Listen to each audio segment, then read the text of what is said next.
ఎన్టీఆర్ ఆయన అంటే ఈ స్పిరిచువల్‌గా లేకపోతే డివోషనల్‌గా ఆయన క్యారెక్టర్స్ చేశారు. ఆ లైన్ తీసుకున్నారు. కానీ ఆయన మిథలాజికల్ మూవీస్ తీసినప్పుడు ఎక్కువ దాంట్లో కూడా లెఫ్టిస్ట్ ఓరియెంటెడ్ అంటే కొండవీటి వెంకట కవి ఇన్‌ఫ్లూయెన్స్ కావచ్చు, త్రిపురనేని మహారథి గారి ఇన్‌ఫ్లూయెన్స్ కావచ్చు ఉండేది. కానీ ఇప్పుడు ఏకమొత్తంగా ఒకటే స్టాండ్ తీసుకొని అదే లైన్‌లో సినిమాలొస్తున్నాయి. కాసేపు ఏదో ఒకటి తీస్తారు. ఒకటి ఏదో కృష్ణుడు ఆయుధం అంటారు. 3 ముక్కలు 3 చోట్ల పడతాయట. 3 ఒక దగ్గర చేర్చడం. ఇదే దీంతోటి హిందీలో బ్రహ్మాస్త్ర వచ్చింది. తెలుగులో 4, 5 మూవీస్ వచ్చినాయి. లేకపోతే కొన్ని అకల్ట్ మూవీస్ వస్తున్నాయి. అంటే పెరిగిపోయింది. ఈ మధ్య కాలంలో ఈ ధోరణి పెరిగిపోయింది. అంటే బీజేపీ మీరు చదివి ఉంటారు కదా, గాడ్ మార్కెట్ అని. God politics, God market, God cinema, ఇవన్నీ కూడా పెరిగాయి. దీనికి దేవుడు భగవంతుడితో భక్తులకు సంబంధించిన విషయం కాదు ఇది. ఇదొక మార్కెటింగ్, ఇదొక మార్కెట్ సొసైటీలో అది కూడా ఒక లక్షణంగా వాళ్ళు దాన్ని వాడుతున్నారు. కానీ నిజమే రెవల్యూషనరీగానే ఉండేది. ఇప్పుడు మీరు ఒక యమగోళలో సమరానికి నేడే ప్రారంభం, యమరాజుకు మూడేని ప్రారంభం అన్నా లేదు, ఏమంటివి మట్టి కుండలో పుట్టితివి కదా, నీది ఏ కులం అంటే ఇంకా అంతకంటే సోషల్ జస్టిస్తో అంతగా ప్రశ్నించినా మీరేం చూడరు ఎక్కడ ఎంతసేపు. ఆయన మీద Periyar influence precisely. NTR old school, Dravidian school, తర్వాత హేతువాదము, బ్రాహ్మణేతర అదంతా ఆయన దగ్గర ఉంది. అదంతా ఉంది. అది వీళ్ళ దగ్గరికి వచ్చేసరికి వీళ్ళు రిలీజియన్ లేదా సూపర్ స్టిషన్ కూడా మార్కెట్ కోసమే వాడుకుంటారు. అంతకు మించి పెద్ద దాంట్లో నార్దర్న్ ఫార్ములా ఎక్కువ మన మీద డంప్ అవుతోంది అనేది నా వ్యక్తిగత అభిప్రాయం అండి. సదరన్ ఆలోచన ధోరణితో తీసినప్పుడు ఎన్టీఆర్ కానీ ఆ మాటకు వస్తే కృష్ణ కానీ తర్వాత తీసినా కూడా రేషనల్గా ఉండేది. పౌరాణిక పాత్రలు కూడా రేషనల్గా మాట్లాడుకునేవి. ఆల్సో మీరు సినిమా చర్చలోకి ఇట్ ఇస్ టెంప్టింగ్ లిటిల్.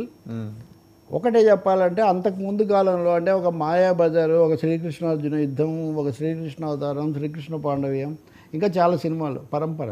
వీటిల్లో హ్యూమనైజింగ్ ది గాడ్, ఇక్కడ ఫ్యాంటసైజింగ్ ది మ్యాన్. ఈ రెండింటిగా ఉన్న తేడా ఏంటంటే, కల్చరల్ డిఫరెన్స్ ఏంటంటే హ్యూమనైజింగ్ ది గాడ్. మీరు ఎన్టీ రామారావు 4 చేతులు ఇవన్నీ ఎన్ని మహిమలు చేసినా మీరు ది గాడ్ నెక్స్ట్ డోర్ అన్నట్టుగా మీరు ఫీల్ అయ్యేవాళ్ళు. అది జరిగింది కూడా అదే. భక్తి ఉద్యమం అనేది భారతదేశంలో భక్తి ఉద్యమం చేసింది ఏంటంటే కొంతమందికే పరిమితం కాకూడదు, భక్తులయ్యే అవకాశం ఎవరికైనా ఉంది. భక్తి ఉద్యమం పెరిగినప్పుడు క్రింది వర్గాలు, కులాలు, మహిళలు వీళ్ళందరూ వస్తారు. రామారావు కానీ లేకపోతే కేవీ రెడ్డిలు వీళ్ళందరూ చేసినటువంటి ఫిలాసఫీ అది. రాసిన సముద్రాలు కానీ మీరు లవకుశ చూస్తారు. ఏ నిమిషానికి ఏమి జరుగునో ఎవరు ఊహించేదరు అంటే అక్కడ ఒక దేవత అయిన సీతాదేవి, దేవుడైన రాముడు అని మీరేం భావించలా. లవుడు కృష్ణుడు, వినుడు రామాయణ కాదా అని పాడినప్పుడు మీరు మన పక్కింట్లో పిల్లలు అనుకున్నారు. మీరు ఇప్పటికి కూడా లవకుశ వస్తే ఎందుకు అందరూ మొన్న శ్రీరామనవమి కూడా వింటారంటే ఇది నార్త్ ఇండియాలో తక్కువ. అంటే ఇది ఒక పెద్ద ఐరనే. హేతువాదము, సంఘ సంస్కరణ ఇట్లాంటివి ఎక్కువగా ఉన్న సౌత్ ఇండియాలో ఈ దైవిక పాత్రలు, పౌరాణిక కల్పన చాలా న్యూ హైట్స్కి తీసుకుపోవడానికి ఎన్టీఆర్ లాంటి వాళ్ళు వీళ్ళందరూ కూడా కారణమయ్యారు. నార్త్ ఇండియాలో ఇది మళ్ళీ ఎక్కువ తక్కువ సమస్య కూడా కాదు. పొలిటికల్ డామినేషన్ నార్త్ ఇండియాకు ఉండిపోయింది. కల్చరల్ హెజమనీ ఇది సౌత్ ఇండియాకు ఉండిపోయింది. మోదీ వీటి రెండింటినీ మిక్స్ చేసే ఒక విఫలయత్నం చేశారు. అది జరగలేదు. నార్త్ సౌత్ డివైడ్ అలాగే ఉంది. ఇప్పుడు 128 సౌత్ ఇండియన్ సీట్స్లో వాళ్ళకి 20 వస్తాయా లేదా అనేది వాళ్ళకి చాలా పెద్ద ప్రశ్నగా ఉంది. So we have to see all that. ఇది సినిమా పరిశ్రమలో కూడా, తెలుగు పరిశ్రమలో కూడా వాళ్ళ ప్రయత్నం చేశారు. అది బహుశా మీరు దీనికి worst example or best example Adipurush. ప్రజలు ఒకసారి హతాశులు అయిపోయారు. వాళ్ళు చూసిన రాముడు, వాళ్ళు విన్న పురాణాలు, అది దానికేంటి దీనికేంటి అని. కాబట్టి యానిమేషన్ రాముడు చూసే అవకాశం కల్పించారు వాళ్ళు. అందుకనే సో ఫ్యాంటసీ అనేది కూడా పోయి యానిమేషన్ కిందకు వచ్చింది. ఇప్పుడు ఏం జరుగుతుందో ఎన్నికల్లో మరి మనం వీ హ్యావ్ ట్రావెల్డ్, అక్కడి నుంచి మనం చాలా దూరం వచ్చాం. కానీ ఆ ప్రయత్నం మటుకు వాళ్ళు చేసే అవకాశం ఒకటి ఉంది. తగ్గింది సినిమా ప్రభావం మటుకు తెలుగు రాష్ట్రాల్లో బాగా తగ్గింది.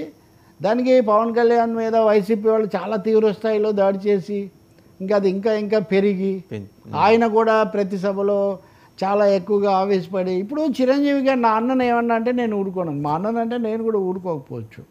కానీ రాజకీయాల్లోకి వచ్చిన తర్వాత ఇంకేముందండి. ఇప్పుడు మీరు వేరే రాజకీయాలు ఉన్న వాళ్ళు విమర్శిస్తారు. తప్పుగా చేయకూడదు, దుర్భాషలు ఆడకూడదు, అగౌరవపరచకూడదు అని తప్ప ఎవరు విమర్శ చేయొద్దనే విమర్శలకు అతీతం కాదు అది, ఇంక కుదరదు అది. Yeah right.